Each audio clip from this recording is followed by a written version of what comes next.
कहानी का हीरो रेंतारो इतना ज़्यादा डरावना होता है कि कोई भी उसे देखकर डर के मारे अपनी पैंट गीली कर देता है। ऐसे ही एक दिन वो स्कूल जा रहा था, लेकिन उसे देखकर सारे लोग बहुत ज़्यादा डर रहे थे। लेकिन रास्ते में उसके स्कूल के दोस्त किसी दूसरों बंदों के साथ पंगे ले रहे थे, और जो दूसरे लोग थे वो जानबूझकर उनके साथ पंगे ले रहे थे, मतलब उन्हें इसमें मज़ा आता है। और वो लोग रिंतारो से मिलना चाहते थे और उन्हें पूछते तुम्हारी क्लास में वो लंबा डरावना बंदा कहाँ पर है। तभी रिंतारो के दोस्त बोलते हैं तुम लोग फिक्र मत करो, वो अभी यहाँ पर आने वाला है।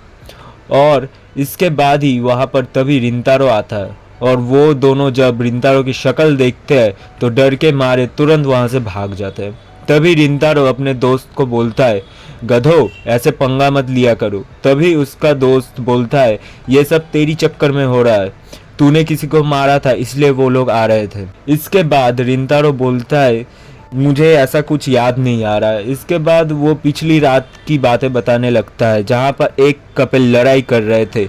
वहाँ पर लड़की ने लड़के को बहुत जोर से तमाचा मारा, लड़की चली गई थी। रिंतारो को लगता है शायद लड़के को बुरा लगा होगा, और इसके वजह से ही वो थोड़ा सिंपैथी देने जाता है उस लड़के को। लेकिन वो लड़का उल्टा ही रिंतारो की शक्ल देखकर बहुत ज़्यादा डर जाता है।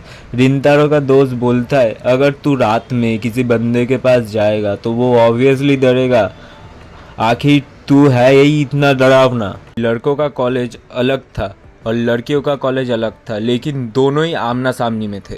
और मेन बात ये है कि लड़के और लड़कियां दोनों ही आपस में बहुत ज़्यादा नफरत करते हैं। मैंने ये बात आपको क्यों बताया ये अभी आपको थोड़ी देर में पता चलेगा।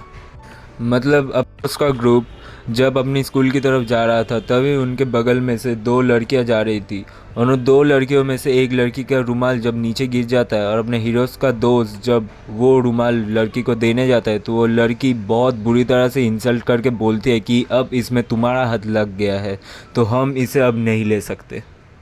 ये बोलकर वो चली जाती है, और रेंतारो के दोस्त लोग आपस में बोलते हैं कि ये लोग कभी भी नहीं सुधरने वाले।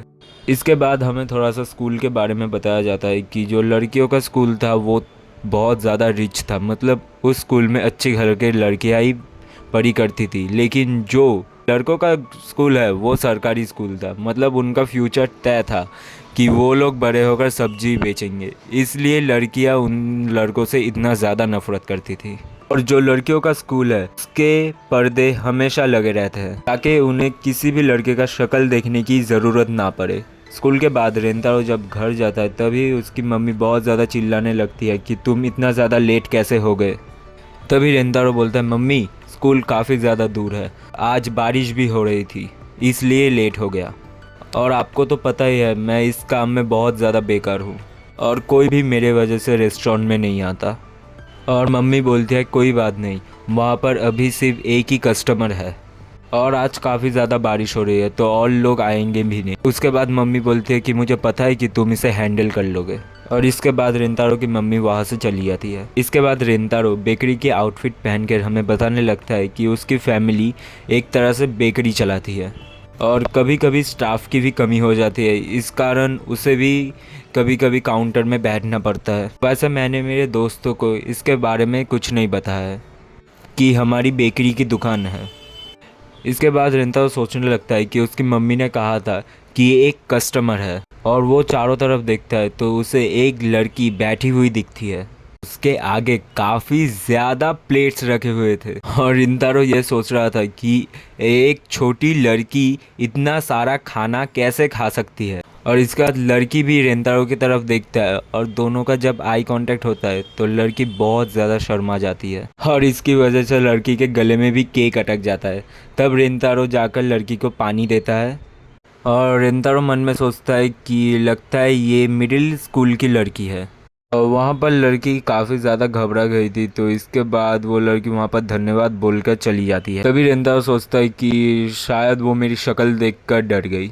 इसके बाद रेंतारो की मम्मी उस लड़की के बारे में बताने लगती है कि उसका नाम वागुरी है और वो काफ़ी टाइम से हमारी शॉप में आती है।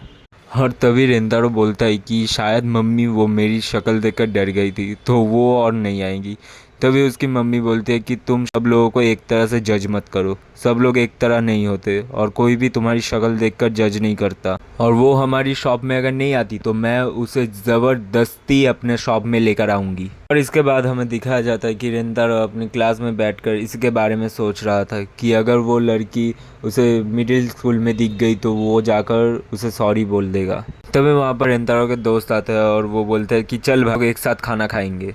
तभी रेंतारो बोलता है कि भाई आज मेरा मन नहीं कर रहा तो तुम लोग खा लो। बंदा कहता है कि तुम्हें पता है कि रेंतारो जानबूझकर लोगों के साथ दूरियां बनाए रखता है। और रेंतारो सोचता है कि वो बिल्कुल भी अच्छा नहीं है, इस कारण वो लोगों से दूर रहने की कोशिश करता है। और इसके बाद रेंतारो सोचता है कि मुझे उस लड़की के पास जाना चाहिए, लेकिन वो उस प्लान को कैंसिल कर देता है क्योंकि रेंतारो को लगता है अगर वो फिर से डर गई तो। और इसके बाद रेंतारो को अपने घर पर बैठा हुआ दिखाया जाता है। तभी उसकी मम्मी कमरे में आती है और उसे बताती है कि वागुरी तुमसे मिलना चाहती है। और इसके बाद रेंतारो फाइनली वागुरी से मिलता है और रेंतारो उससे माफ़ी मांगने वाला था, लेकिन तभी वागुरी बोलते हैं पहले हम दोनों को कुछ खा लेना चाहिए। और इसके बाद दोनों टेबल पर एक दूसरे के सामने सामने बैठ और लिटरली रेंतारो वहाँ पर सोच रहा था कि ये लड़की मुझे ट्रीट देना चाहती है। तभी वागुरी बोलती है मुझे माफ़ करना, मैं कल भाग गई थी तुम्हें बिना कुछ बोले, और वो इसलिए रेंतारो को केक खिलाना चाहती थी। तभी रेंतारो बोलते हैं कि तुम एक बार खा लो, मैं तो खाता रहता हूँ। और दोनों वहाँ पर थोड़ा नौटंकी करने लगता है। तभी वागुरी वहाँ पर खाने लगती है। वागुरी बोलते हैं मुझे यहाँ का केक काफ़ी ज़्यादा अच्छी लगती है। और रेंतारो भी उसे खाता हुआ देखकर अपने अंदर बहुत ज़्यादा खुश हो रहा था। तभी वागुरी रेंतारो को बोलते हैं कल तो तुम बहुत ज़्यादा हैरान हो गए थे मेरे सामने उतना ज़्यादा प्लेट्स देखकर। रेंतारो मना करता है लेकिन मन में वो यस करता है। तभी वागुरी बोलते हैं कि कल बारिश हो रही थी इसलिए मैंने सोचा कि एक दो केक और खा लिया जाए। इसके बाद दोनों एक दूसरे का नाम पूछते हैं। वागुरी रेंतारो को देखकर बहुत ज़्यादा अच्छे से बात कर रही थी और रेंतारो सोचता है कि मैंने पहला इंसान देखा जो खुद मुझसे मिलना चाहता है और मुझसे बिल्कुल भी डर नहीं रहा।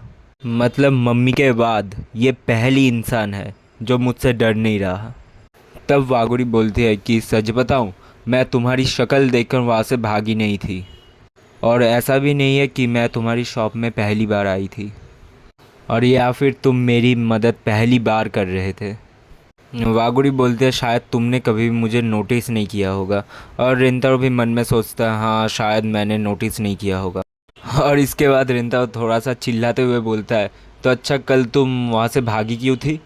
और तभी वहाँ पर शॉप में रेंतारो की मम्मी और एक कस्टमर थी और रेंतारो की मम्मी मन में बोल रही थी कि थोड़ी धीरे बात करो बच्चों।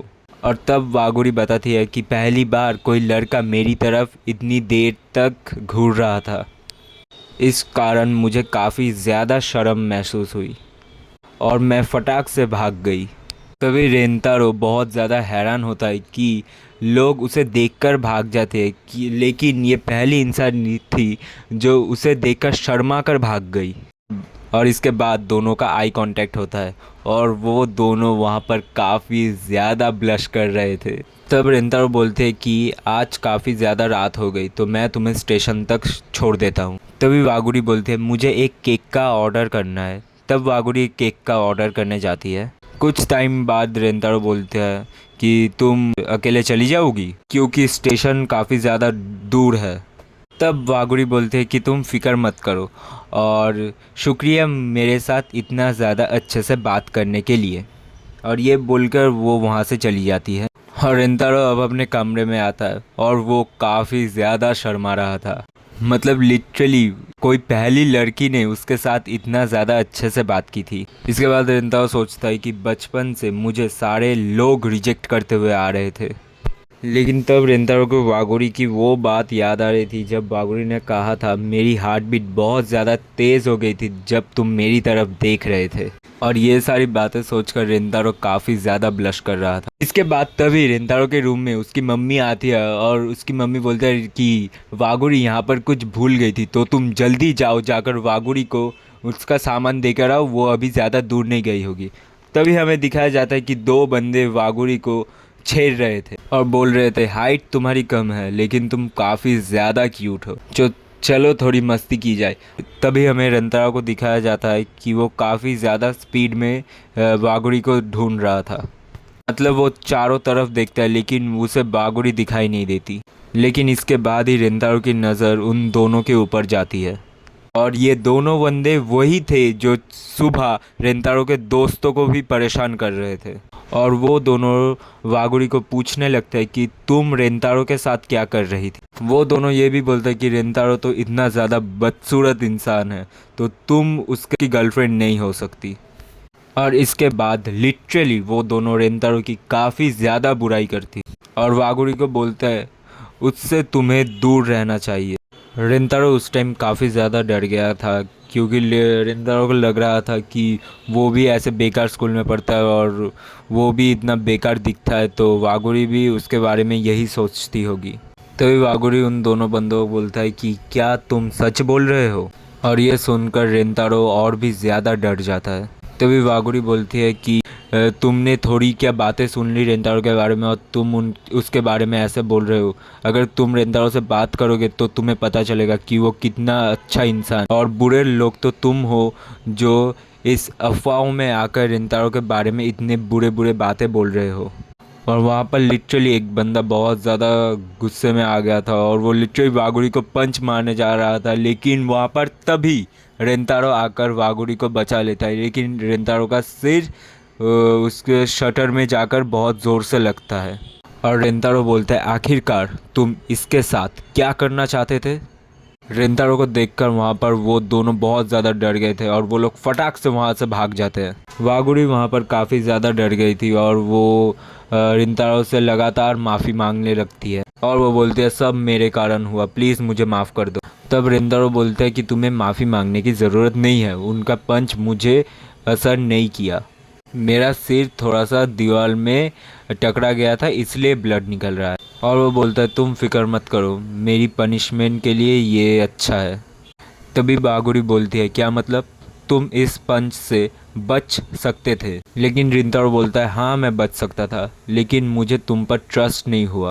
मुझे लगा कि तुम भी बाकी लड़कियों की तरह ही होगी कि जो मेरे बारे में मेरे पीछे बुरा बोलती है। इसके लिए रेंतारो भी बहुत ज़्यादा वागुड़ी से माफ़ी मांगने लगता है। तभी वागुड़ी बोलते हैं तुम्हें माफ़ी नहीं मांगनी चाहिए। तब रेंतारो सोचता है कि ये लड़की बहुत ज़्यादा अच्छी है, मतलब मेरे जैसे इंसान को अच्छा मानती है तो ये लड़की बहुत ज़्यादा अच्छी है। इसके बाद वागुड़ी रेंतारो का सिर साफ करते हुए बोलती है आखिरकार लोग तुमसे इतना डरते क्यों है, तुम तो इतने ज़्यादा अच्छे हो। तभी वागुड़ी माफ़ी मांगते हुए बोलने लगती है कि शुक्रिया मेरी जान बचाने के लिए। और तब वो इतना ज़्यादा क्यूट लग रही थी कि लगता है कोई एंजल नीचे आ गई है धरती पर। तभी रेंतारो को लग रहा था कि मैं कितना अजीब हूँ, मैं दूसरों के लिए अपने आप को पीछे करता गया लेकिन मुझे भी किसी ने आज शुक्रिया बोला। इसके बाद रेंतारो उसे स्टेशन पर छोड़ने जाता है और फिर दोनों थोड़ी देर तक बातें करते हैं और वागुड़ी जाते हुए बोलती है कि जब हम अगली बार मिलेंगे हम एक साथ केक खाएंगे। इसके अगले दिन रेंतारो को क्लास में दिखाया जाता है जो पूरी रात सो नहीं पाया, केवल वागुड़ी के बारे में ही सोच रहा था। और इसके बाद रेंतारो लड़कियों की कॉलेज की तरफ देखता है और कोई पर्दा खोलने की कोशिश कर रही थी और वो लड़की और कोई नहीं अपनी वागुड़ी थी। और दोनों का फिर से आई कांटेक्ट हो जाता है और दोनों एक दूसरे को देख कर बहुत ज़्यादा शॉक है। और जब भी रेंतारो को रियलाइज़ होता है वो फटाक से अपनी क्लास का पर्दा लगा देता है और रेंतारो को तभी पता चलती है कि वागुड़ी मिडिल क्लास में नहीं पढ़ती।